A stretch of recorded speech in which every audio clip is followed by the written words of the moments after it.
Dr. Cliff AUD here from AAA 2019 in Columbus, Ohio, and with me right now I have Don Schum from Oticon. Don, thanks for taking time to meet with me out here at the conference. My pleasure. A lot of interesting stuff coming out from Oticon here recently. Yep. Just announcing a new hearing aid. What is that? We are announcing Oticon Opn S, which is our newest high-end hearing aid that we're releasing to the market. That's perfect. It's a great new addition to the lineup that we've been featuring for quite some time. I was going to say the Oticon Opn was released, I think it was 2016, about Yep. mid-2016, was an unbelievable hit in the entire industry, not just for Oticon. So what things have you done to expand on the new technology? Well, the one thing that we wanted to do is make sure that we took all the great things about Opn and moved them forward. So with Opn S, it is a matter of taking the best things about Opn, which was primarily Open Sound Navigator, which is our approach to handling complex environments for patients, and add to that features that we thought would help bring the benefits of Opn and Open Sound Navigator to more people. Very good. And we've done that in three important ways with Opn S. One, we've added lithium ion rechargeability, because we know a lot of end users, that becomes very important to them. Second, we've added a new feature called Open Sound Optimizer, which is a feature that we created very much to be able to deal with feedback in a very new and creative way, so that the benefits of Open Sound Navigator can be experienced by more people more often, so they don't run into feedback anywhere near as often as they used to. And the third achievement that we were able to add to this is something called Open Sound Booster. And Open Sound Booster is an application on the Oticon Opn app that allows patients who feel the need for a little bit extra help in some particularly challenging, moderate level of environments when they really wouldn't need a lot of sound processing, but on that particular day, because they're a little bit tired, a little bit run down, they need that extra boost. That's something that they can activate on their app, the Oticon Booster. So to kind of go back a little bit, talking about Open Sound Navigator and what it's actually doing for individuals who may not be aware initially, is that it completely changed the way that your hearing aids handle background noise situations, but what is it actually doing? Well, what we wanted to do is we wanted to be able to improve patient performance and noise. There's no doubt that that's what patients need. Right, that's what they want. But a lot of the technology in our field was turning in the direction where it was restricting what the patient had access to. And the idea being that if you have hearing loss, there's just only so much sound that you can handle. And we didn't want to necessarily buy into that thought process completely. When we thought that there was much more capability for the human cognitive system to be able to handle information if it's the right information. So Open Sound Navigator was created as part of our brain hearing approach to be able to allow patients to have a more open access to all the sounds in the environment, but still be able to clean up the signal well enough that patients can perform better than they have traditionally in the past. So instead of kind of putting what we would call like the blinders on, where it restricts you to only hearing in a noisy situation people who are directly in front of you, now all of a sudden you have the ability to still reduce noise, but hear people in different directions, so you don't feel like if you're at a dinner table that you're being lost in the conversation with only the person that you're looking at. Right? Exactly. We didn't feel it was a particularly natural way to interact with people if you could only be looking at the person you're listening to, because in so many social situations, a lot of work situations, and other places where people find themselves in, there could be multiple people talking. Right. And we didn't want a person to have to turn every time they wanted to listen because it was a particularly noisy situation. Right. Open Sound Navigator has proven to be extremely effective at being able to allow a patient to perform better in these complex environments, but without that closing down of the sound scene that we were trying to avoid. Right, and so kind of on top of that, you guys have improved upon that, which you already mentioned before. So what type of improvement are we seeing? And I know you guys have done studies on this. Yes. When we have taken a look at the benefit of Open Sound Navigator in the past, we take a look at it in a variety of different ways. The classic way of measuring the performance of a hearing aid in noisy environments is how well people understand speech in that noisy environment. And we were able to document improvements on the order of 30% compared to our last high-end product. Which was a very good product, Which was a very good product. But as part of our brain hearing concept, we have been really focusing on understanding the effort it takes to live with a hearing loss, and to be able to find different ways to measure that, to tap into that, so that we have a better concept of what we need to do with amplification to try to ease the listening task for patients with hearing loss. And so one of the ways that we have been measuring that is using something called pupillometry. And pupillometry is a measure of the size of the pupil when you're doing a complex task. And it's been pretty well documented over the years that the harder you're working mentally on a task, the wider your pupils get. And what we've been able to document is Open Sound Navigator, which is the key technology in our products, allows that measure of listening effort to show an improvement in how easy it is to listen in those environments. So essentially it takes it away from being a subjective measure that an individual would have to give you a rating on to actually objectively measuring and showing a difference in the amount of effort that they're having with their hearing situation. And then the question comes, okay, so if it's easier to listen in a noisy environment, what does that mean? What does that mean for the end user?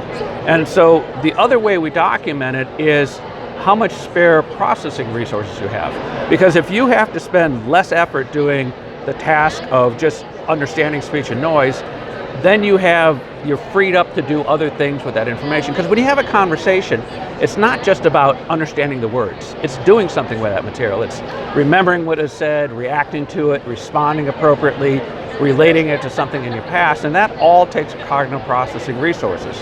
By being able to reduce the effort it takes to understand speech, that freed up other cognitive resources, and we're able to document that by doing a memory task while people were understanding speech.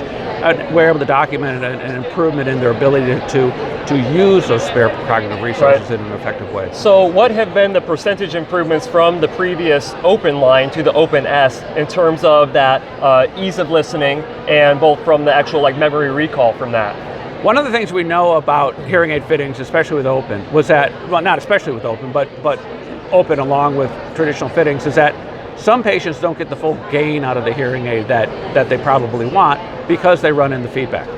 So by being able to create a new feature called Open Sound Optimizer, our goal was being able to restore gain up to the level where patients really deserve to have the gain of their hearing aid set.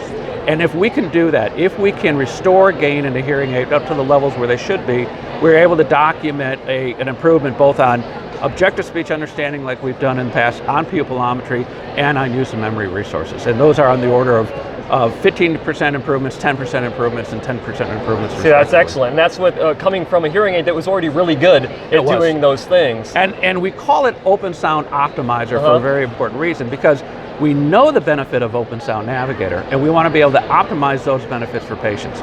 So for those patients who were not getting the full benefit out of the system, we're now able to add that on top of it with what we're doing with the Open Sound Optimizer. Very good. So there was other features that you guys have actually added to this line, and the lithium technology is something that's really interesting. It is very interesting.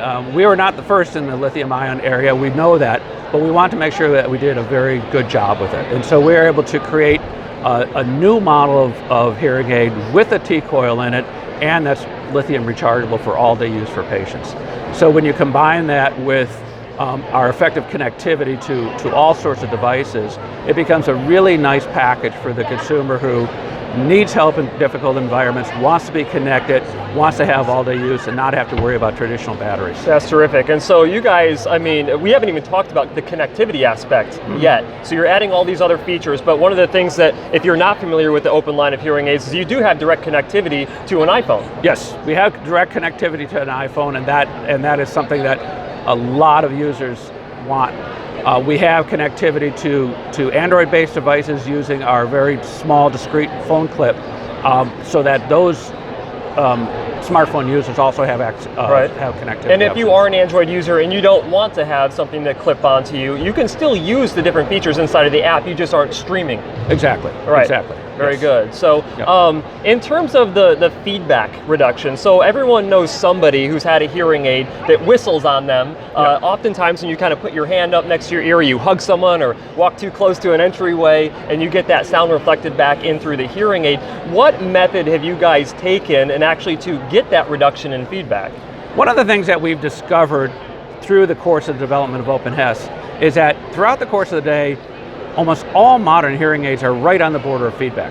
So even if once the hearing aids are fit in the office and there's not feedback being experienced, as soon as that patient goes out, they are probably pushing the hearing aid close to feedback all the time. And one of the reasons is that we know end users like to have the fittings as open as they can have it, because it just feels better in the ear. And so a lot of professionals will fit the hearing aid relatively open, gets close to feedback, but not necessarily there. The problem is throughout the course of the day, there might be hundreds and hundreds of times throughout the course of the day where the hearing aid's being pushed into that feedback region. The end user may or may not hear it, but we know that it does a lot of things that are probably not great in the response of the hearing aid. It may put some gain restrictions in, it may do some other things. So we wanted to be able to handle the feedback issue without doing it that way. And so we created a very interesting new technique that allows it's based on the notion that feedback is not actually instantaneous. Feedback takes time to build up. It might only be a 20th of a second, but in the computer world, a 20th of a second is a long time. So one of the things that we did when we released Opn S on our new Velox S platform was dedicated a lot of brand new processing resources that weren't on the platform previously to being able to detect very rapidly the buildup of feedback. And in most cases, we can identify the buildup of feedback before it becomes an audible issue for the patient. And then the other unique aspect we do is we put a very small breaker signal in the response to the hearing aid to eliminate that buildup of feedback. So then the system has to go back and start to build up again, and then we break it, and build up again, and then we break it. And we do that as long as we need to until the threat of feedback has passed. And because of that, we're not putting long-term gain restrictions in the hearing aid. We're not allowing the hearing aid to start going into a very erratic, possibly erratic mode. And so what we've noticed when we compare the performance of Opn, our previous generation, to Opn S, is we're seeing a 96% preference rating for Opn S compared to Opn. Wow. And we were really surprised because the major thing that we improved was the feedback issue, but not that many people were having feedback as an ongoing issue. And what we realized is by creating this new system, we very much stabilized the sound quality of the product. And that was something that was very audible to our test users in the development of the product. And that's something that we're extremely proud of, being able to take a product that was industry leading in terms of so many features and then improve it to the point where that many end users are noticing a difference. Right, and you also mentioned the telecoil aspect of it too. Yes. I think telecoil is something that largely goes, underutilized in the hearing aid industry, but you guys felt that it was important enough to make sure that it was in this line of devices. Yes, one of the things that of course started to get lost a little bit in the discussion when wireless connectivity via radio signals became a possibility was the loss of focus on having telecoils in products. And we've always tried to have telecoils, at least in some of our products, for the end users who use that in a looped environment or use that at home on the telephone, however they want to use it. And one of the very nice features of our rechargeable system is a new telecoil, and one of the reasons it's in there is it's part of the recharging system. One of the features that we really like about our recharging system is it's contact-free. In other words, when you put the hearing aid in the charger, it's not connecting up to pins or anything else that could possibly compromise the reliability of the product by opening up a part of the hearing aid to the environment. So you're saying that you use like an induction way to actually charge the hearing aid? It's induction charging of the hearing aid, wireless charging like you see at the coffee shops where you could drop your hearing aid down or you drop your phone down on the pad, right? Exactly. Yeah. And we do that with the hearing aids, but the unique part about it is the T-coil that we have in the hearing aid is also part of the recharging system. So it's always going to be part of the way we recharge. So it's a necessity essentially. It's a necessity in that, and then so it has the double benefit of allowing us to do contact-free charging, but also have the T-coil for those end users where that becomes a very important part of the way they want to connect with in environments that they find. That's terrific. So I can tell your engineers have been hard at work with this hearing technology. I think that you guys are going to have like a rollout process of making over the course of the next couple months to roll out all the different models that are going to come along with that. Right. But stay tuned for that because it's all coming out, I would imagine, pretty soon. Yes. Don, thank you so much for taking time with me here at AAA 2019. Guys, if you want more information, please feel free to check out hearingtracker.com, their Facebook page, and also you can check out my channel, Dr. Cliff AUD, on YouTube. Take care, and we'll see you next time.